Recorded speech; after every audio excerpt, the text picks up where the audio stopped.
Sir, thank you for giving me an opportunity to speak on this bill.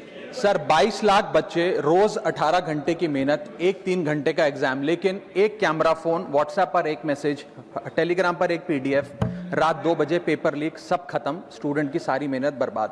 Therefore, sir, I rise today to speak wholeheartedly in support of the students of India and to welcome the Public Examination Amendment Bill 2026.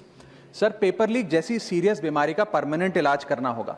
जैसे cancer का इलाज Crocin खिलाकर नहीं किया जा सकता, ठीक वैसे ही पेपर लीक जैसी प्रॉब्लम का इलाज मीडिया साउंड बाइट से नहीं बल्कि इंस्टीट्यूशनल सॉल्यूशन से होगा, जो आज हमारी सरकार इस बिल के माध्यम से करने जा रही है, by introducing India's first ever anti paper leak framework.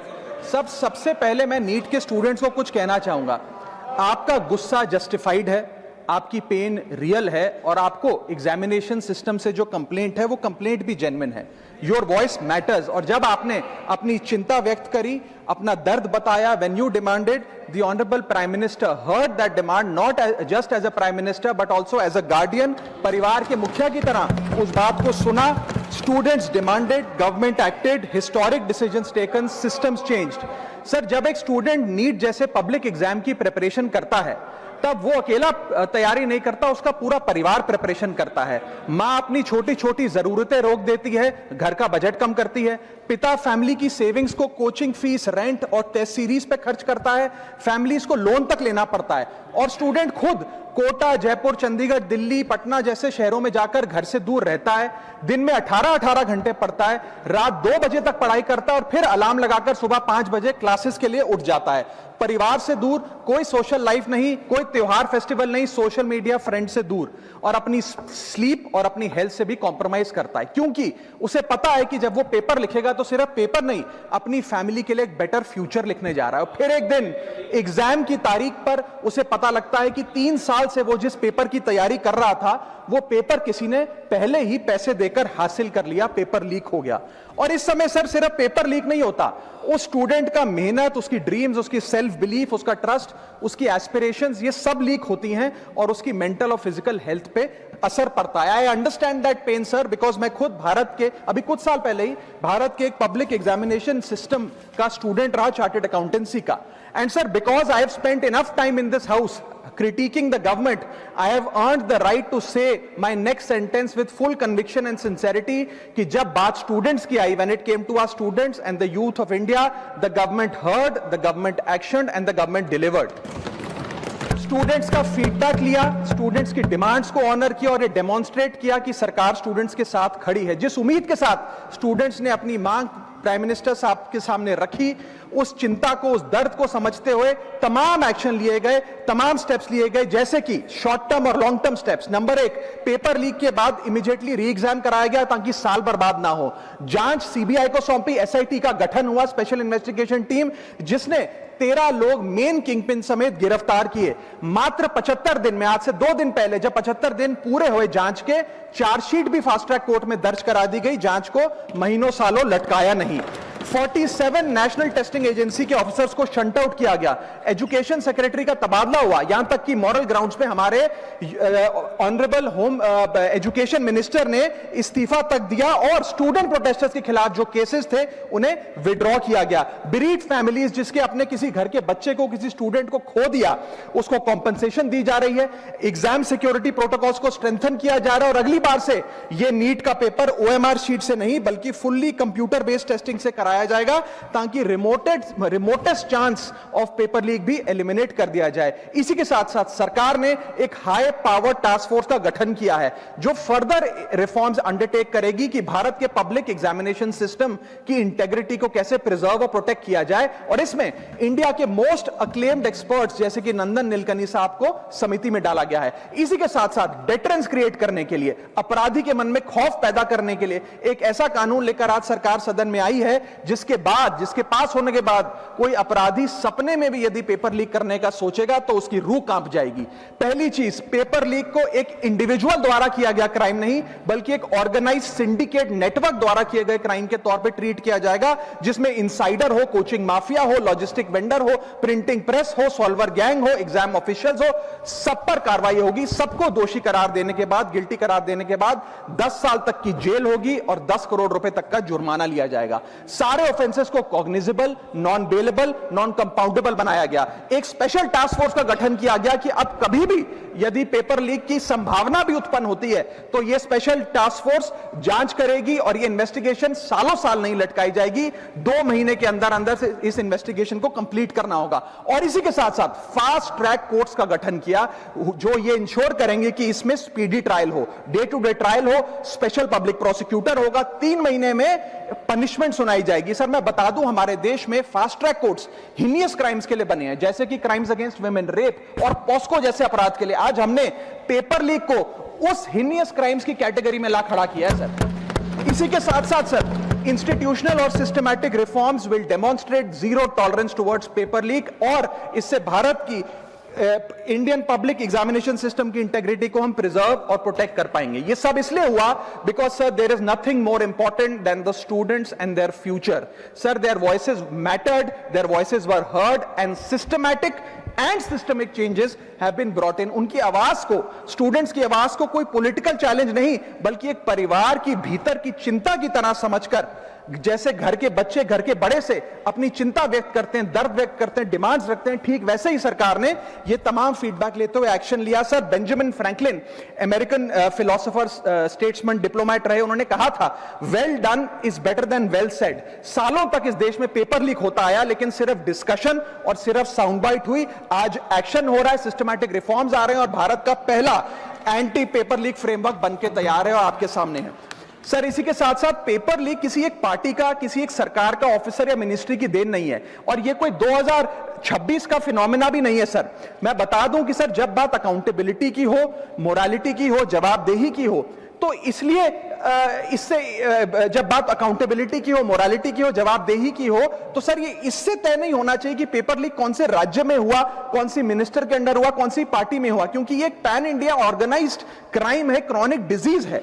मैं ये बात इसलिए कह रहा हूं क्योंकि 19 जुलाई 2026 को, आज से मात्र 10 दिन पहले, पंजाब के अंदर एक फार्मेसी ऑफिसर रिक्रूटमेंट का एग्जाम हुआ। उसमें मैसिव इरेगुलरिटीज देखी गई, ब्लूटूथ डिवाइसेस के माध्यम से लाइव चीटिंग चल रही थी, और चीटिंग सिंडिकेट वो चीटिंग फैसिलिटेट कराने के लिए 13 लाख रुपए का रेट चार्ज कर रहा था। यही नहीं सर, आम आदमी पार्टी की सरकार जब पंजाब में बनी तब से अभी तक नायब तहसीलदार के एग्जाम में इरेगुलरिटीज देखी गई और लार्ज स्केल चीटिंग हुई। पंजाब स्टेट एजुकेशन बोर्ड में 12वीं क्लास का इंग्लिश का पेपर लीक हुआ, पीएसटीईटी स्कूल टीचर रिक्रूटमेंट का एग्जाम का पेपर लीक हुआ, पीएसएसबी के ग्रुप ऑफिसर के रिक्रूटमेंट का एग्जाम लीक हुआ, एग्रीकल्चरल डेवलपमेंट ऑफिसर के रिक्रूटमेंट का एग्जाम लीक हुआ, और एक्साइज और टैक्सेशन इंस्पेक्टर की रिक्रूटमेंट की मेरिट की लिस्ट जब आई तो उसमें फर्जी नाम डाल के जारी कर दिया गया। सर मैं आ रहा हूं, अब मैं कांग्रेस पे आ रहा हूं। आप कांग्रेस का सुनिए सर, मेरा समय खराब कर रहे हैं। आप बोले सर, जब सर कांग्रेस की कर्नाटक में सरकार है, इसी साल जनवरी 2026 में एसएसएलसी का पेपर हुआ। इसी साल कर्नाटक में कांग्रेस की सरकार के अंडर एसएसएलसी का पेपर हुआ, पेपर लीक हुआ, और वो पेपर ऑनलाइन 200 रुपए में स्टूडेंट्स को बेचा जा रहा था। हिमाचल प्रदेश में HP state selection commission recruitment exam का पेपर कांग्रेस के कार्यकाल में लीक हुआ। अब आप सुनिए सबसे चौंका देने वाली घटना, सर सबसे शॉकिंग और सैड बात यह है कि 2016 में कर्नाटक में जब कांग्रेस की सरकार थी तब वहां पे 12वीं कक्षा का प्री यूनिवर्सिटी कॉलेज का 12th का केमिस्ट्री का पेपर लीक हुआ। ये क्लासरूम का पेपर नहीं था सर, ये स्टेट बोर्ड एग्जाम था। ये स्टेट का एग्जाम जब पेपर लीक हुआ, बच्चे एग्जाम देकर घर आ गए, पता लगा पेपर लीक हो गया, पेपर कैंसिल कर दिया। 20 दिन बाद री एग्जाम कराया गया, री एग्जाम का पेपर भी लीक हो गया, और उसके बाद रात को 3:30 बजे वो पेपर व्हाट्सएप पे घूम रहा था, री एग्जाम को भी कैंसिल करना पड़ा। इसके बाद जब जांच हुई, स्टेट सीआईडी ने जांच करी तो 3 लोगों को अरेस्ट किया, जिसमें कर्नाटक सरकार के मेडिकल एजुकेशन मिनिस्टर डॉक्टर शरण पाटिल का पीए खुद शामिल था। पीए 10-10 लाख रुपए लेकर पेपर लीक कर रहा था।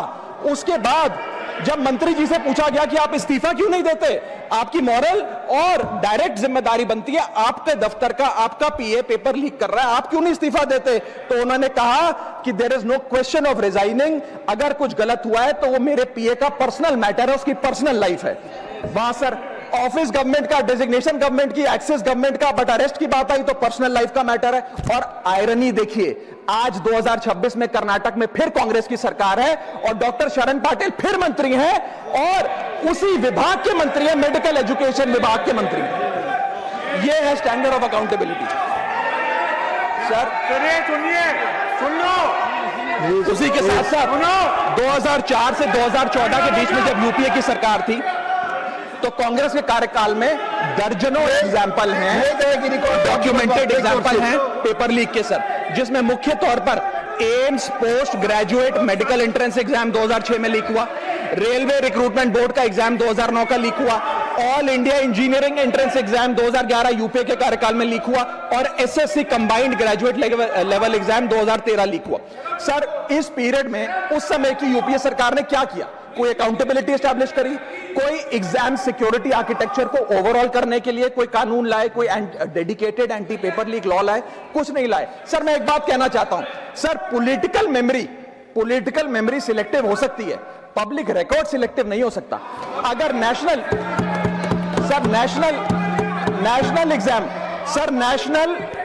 एग्जाम का पेपर लीक अगर नेशनल क्राइसिस है, जो कि है, तो सर ऑपोजिशन रूल स्टेट का पेपर लीक एक लोकल इंसिडेंट कैसे हो सकता है? सर स्टूडेंट में तो फर्क नहीं होता। अगर नीट के स्टूडेंट्स का पेन जेन्युइन है, जो कि जेन्युइन है, तो सर पंजाब के फार्मेसी एग्जाम के स्टूडेंट्स का और कर्नाटक के एसएलसी एग्जाम के स्टूडेंट्स का पेन भी जेन्युइन है। स्टूडेंट का पेन पार्टी देखकर चेंज नहीं होता और ठीक उसी तरह रिफॉर्म और अकाउंटेबिलिटी भी पार्टी देखकर चेंज नहीं हो सकती। अब मैं स्टूडेंट्स के बारे में कुछ कहना चाहता हूं। सर देयर वॉइस मैटर्स, उनकी मांगे जायज हैं। सर स्टूडेंट्स द्वारा प्रोटेस्ट करना, सवाल पूछना, डिमांड रेस करना, कोर्ट जाना, पीसफुल मार्च निकालना, ये सब उनका संवैधानिक अधिकार है और ये करना भी चाहिए। लेकिन सर स्टूडेंट का प्रोटेस्ट स्टूडेंट का रहे, किसी पॉलिटिकल पार्टी की रैली ना बन जाए, वे अपना माइक किसी को आउटसोर्स ना करे, क्योंकि सर स्टूडेंट की लड़ाई तो एग्जाम सिस्टम को सिक्योर बनाने की है, नेताओं की लड़ाई अपनी सोशल मीडिया रीच बढ़ाने की है। सर जब पॉलिटिकल लीडर्स प्रोटेस्ट के टाइम पर बैरिकेड के आगे स्टूडेंट को भेज खुद कैमरे की सेफ साइड पे रहें, तो उनसे पूछिए कि रिस्क मेरा और रील तुम्हारी, ये पार्टनरशिप कैसी? सर स्टूडेंट का मूवमेंट स्टूडेंट के फ्यूचर के लिए है, किसी फ्लॉप पॉलिटिकल पार्टी के कमबैक के लिए नहीं है सर। और जो पॉलिटिकल पार्टी के अपने खुद के फ्यूचर का आता पता नहीं, वो स्टूडेंट के फ्यूचर की क्या लड़ाई लड़ेगी सर? स्टूडेंट्स को जस्टिस चाहिए, पॉलिटिकल पार्टी को फुटेज। स्टूडेंट को एग्जाम सिक्योर करना है, पॉलिटिकल पार्टी को वायरल क्लिप। स्टूडेंट का सवाल फ्यूचर का है, नेता का कैलकुलेशन अगले इलेक्शन का। इसीलिए मैं ऑपोजिशन पार्टीज को कहना चाहता हूं, don't use students emotion for your political promotion.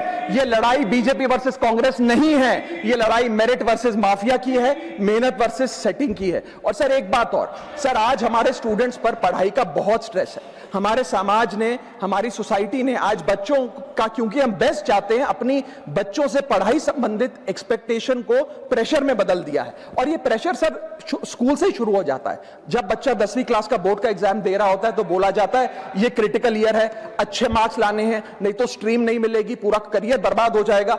12वीं क्लास में जाता है तो प्रेशर और बढ़ता है, बोला जाता है ये लाइफ का टर्निंग पॉइंट है, आगे की जिंदगी कैसे डिसाइड होगी। जेईई, नीट, सीयूईटी, तमाम एंट्रेंस एग्जाम की तैयारी का प्रेशर अलग। और सर जब कॉलेज पहुंचता है तो एक अलग ही लेवल का प्रेशर होता है, उसको बोला जाता है सीजीपीए ठीक रखो वरना प्लेसमेंट नहीं मिलेगी। ये पूरी लाइफ का सवाल है, करियर का सवाल है, हर स्टेज पर प्रेशर का सिलेबस बढ़ता जाता है, बढ़ता जाता है, बढ़ता जाता है। और ओवरऑल सर इंडिया में कंपटीशन बहुत फास्ट स्पीड पे बढ़ रहा है, लेकिन उसी के साथ साथ कंपैरिजन भी बहुत फास्ट स्पीड पे बढ़ रहा है। सबसे पहले जब बच्चा स्कूल जाता है तो अपने स्कूलमेट्स क्लासमेट से कंपैरिजन होता है, कोचिंग सेंटर जाता है तो वहां कोचिंग सेंटर के स्टूडेंट से कंपैरिजन होता है, ऑल इंडिया रैंकर से कंपैरिजन होता है, घर आता है तो पड़ोसी और रिश्तेदारों के बच्चों से कंपैरिजन होता है। ये कंपैरिजन मोटिवेशन नहीं सर, प्रेशर और स्ट्रेस में बदलता जा रहा है। सर जैसे 3 इडियट्स पिक्चर में कहा था ना, काबिल बनो कामयाबी झक मारकर पीछे आएगी, ठीक उसी तरह समाज को, हम सबको, अगर कोई स्टूडेंट चिंतित दिखे, स्ट्रेस में दिखे, उसे कहना चाहिए कि एग्जाम इंपॉर्टेंट है लेकिन तुम एग्जाम से ज्यादा इंपॉर्टेंट हो सर, क्योंकि घर स्टूडेंट का सेफ स्पेस होना चाहिए सर, दूसरा एग्जाम सेंटर नहीं। और एक रैंक रिजल्ट डिसाइड कर सकती है बच्चे का, उसका फ्यूचर नहीं, वैल्यू नहीं, उसकी पूरी जिंदगी नहीं। और अंत में sir, I just take 1 more minute sir, अंत में मैं अपने वेल विशर्स को भी कुछ कहना चाहूंगा जो पिछले कुछ समय से मुझे कह रहे थे कि राघव आप नीट के इशू पर कब बोलोगे, आपको हम सुनना चाहते हैं। मैं बड़ी हम्बली कहना चाहता हूं सर, जब मैं ऑपोजिशन में बैठता था तब सवाल मेरा हथियार था, आज मैं ट्रेजरी बेंचेस पर बैठता हूं, आज सोल्यूशन मेरी जिम्मेदारी है। मैं भी रोज कैमरे के सामने आकर साउंड बाइट दे सकता था, लेकिन मुझे हेडलाइन नहीं सर, मुझे आउटकम चाहिए। और जब मैं ऑपोजिशन में था तब मेरा काम इशू रेस करना और सवाल उठाना था, और पूरा सदन और आप जानते हैं मैंने वो काम पूरी ईमानदारी से किया। लेकिन आज मेरा रोल कैमरा के सामने अटेंडेंस लगाने का नहीं है, मेरा role is my focus is to fix the system. इसीलिए मैंने अपने आप से एक वादा किया, I made a promise to myself कि मैं इस मुद्दे पर पार्लियामेंट में बोलूंगा, और उस दिन बोलूंगा जिस दिन हम प्रॉब्लम सॉल्व कर रहे होंगे, सोल्यूशन लेकर आएंगे, when the system is getting fixed, and today is that historic day when the system is getting fixed। और सर बिकॉज आज जो रिफॉर्म्स हम लेकर आए हैं, जो सरकार सदन में लेकर आई है, वो इतने जरूरी हैं क्योंकि इन रिफॉर्म से सिस्टम और मजबूत होगा, पेपर और सिक्योर होगा, एग्जाम फेयर होगा, मेरिट का सम्मान होगा, माफिया जेल में होगा, सरकार पहरेदार होगी, कार्रवाई दमदार होगी, स्टूडेंट्स की जीत होगी, माफिया की हार होगी। जय हिंद।